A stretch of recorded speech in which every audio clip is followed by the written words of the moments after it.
This is Late Night Health, the radio show and video program that cares about the most important part of your life, your health. Along with Dr. Greg Celaya, I'm Mark Alyn. We're going to explore a topic of interest that I'm sure will arouse your taste buds as well as your sense of health today. Dr. Celaya is a functional medicine specialist. He has a master's degree in nutrition along with several certifications as well. Dr. Celaya, what's our topic for today? Mark, good to see you today. We're going to be talking about turmeric. The spice. Yeah, the spice. Did you know it's a member of the ginger family? I did not know that. I did not know that. I do know that it tastes good. That's why I said in the opening what I did. I think it's very tasty. It's one of my favorite seasonings. Yeah, it's wonderful. You know, when you look back, all these herbs that we're dealing with were meant to be as medicines, right? They were founded basically as medicines, and we end up putting them on their food, and we've developed tastes for them. And so turmeric is fantastic, and the big thing that we're interested in is curcumin. You've heard of that before, right? Yes. So turmeric, it has curcumin, and about 2 to 6% of turmeric is curcumin, and curcumin is responsible for the color of it, the color of, let's say, curry or sometimes even mustard.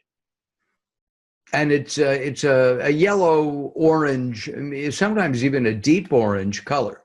Yeah, it is. And it is so fantastic for your health.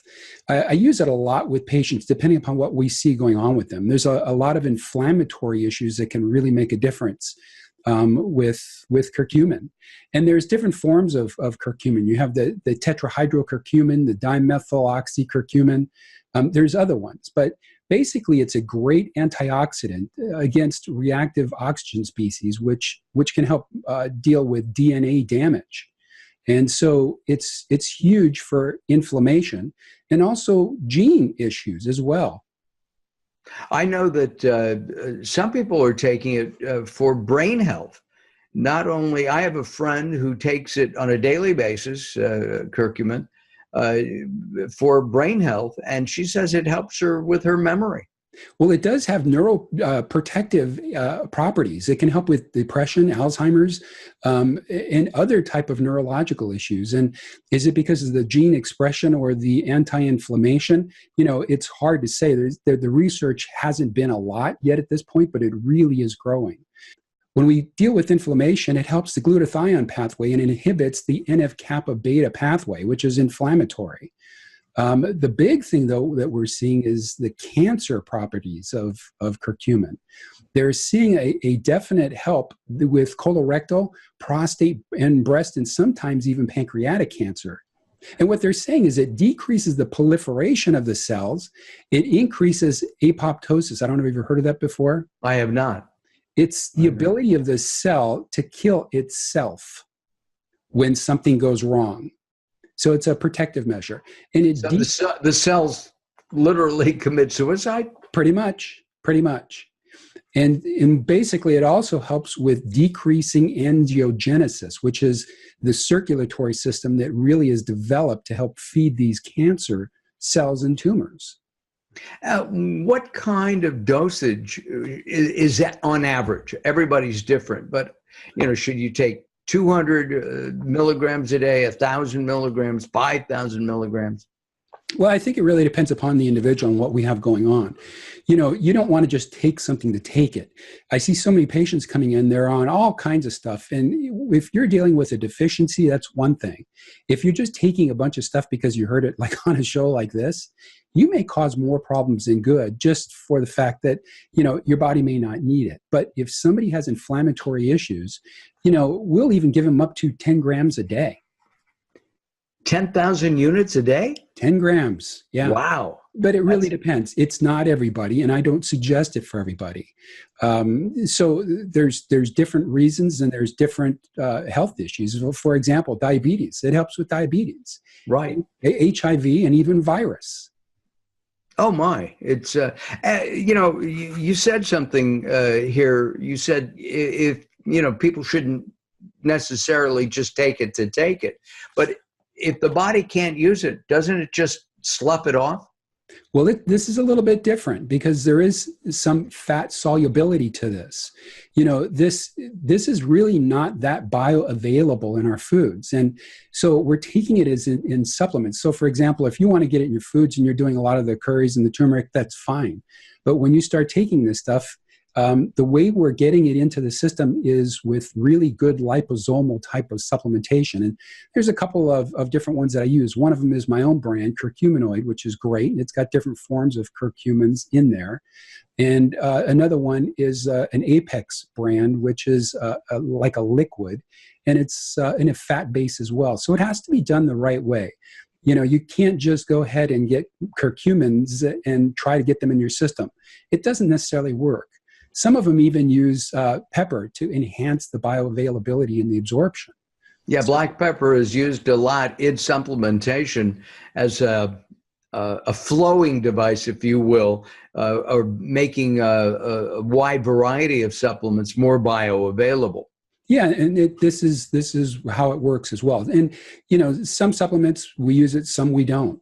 But it can even help with arthritis and cardiovascular disease. And here's one for you. I read an article today that it can be used as a contraceptive. I'm going to say holding it between, never mind. We're not going to go there. There's an old joke there, folks. Call me and I'll share it with you. What I'm interested in, what about prevention of all these? So if you have some kind of cancer, that's one thing. But what about taking turmeric as a prevention? I don't think that's a bad idea, but it really depends. If you're having a diet that's inflammatory, you're being exposed to toxins, or your lifestyle is inflammatory, you're kind of wasting your time taking this stuff on top of that. You want to make sure that your lifestyle and your food is good. You then can take some turmeric, and it will make a difference over time as long as you don't overdo it. We can even see help with endometriosis and obesity. And the big one is autoimmune disease, like we're talking about all the time.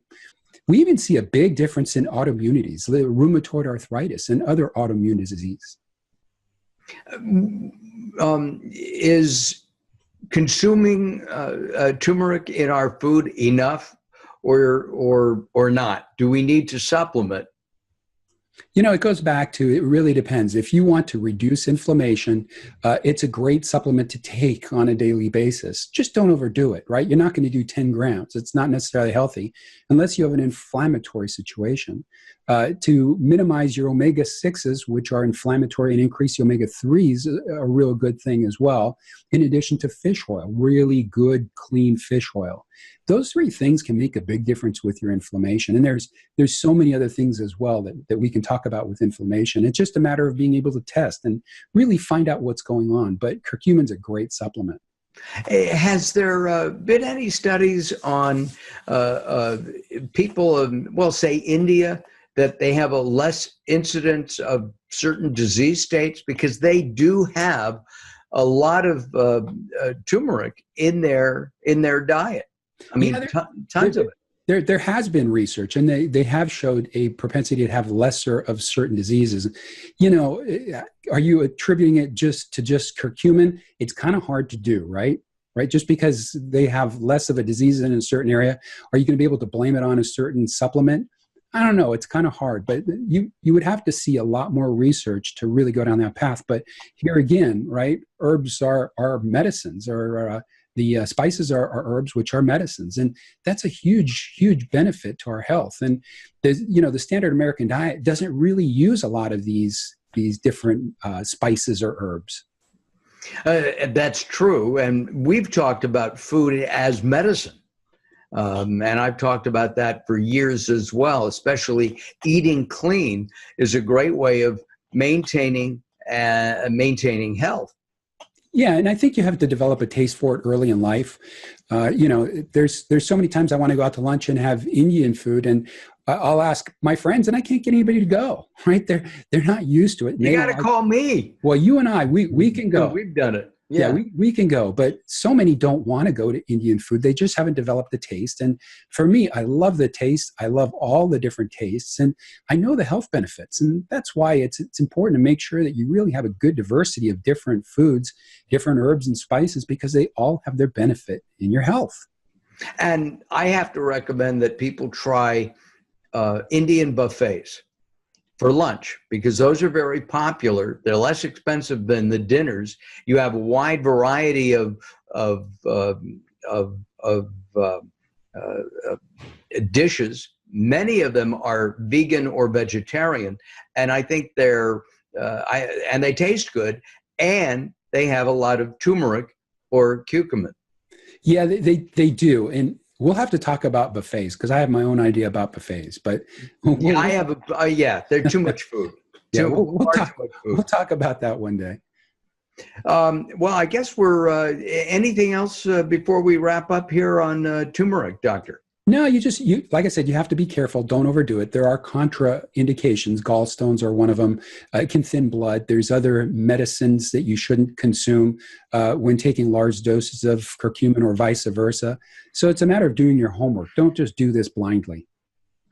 Doctor, thank you for sharing that delicious information today. We appreciate it. Dr. Celaya can be found at drcelaya.com, drcelaya.com.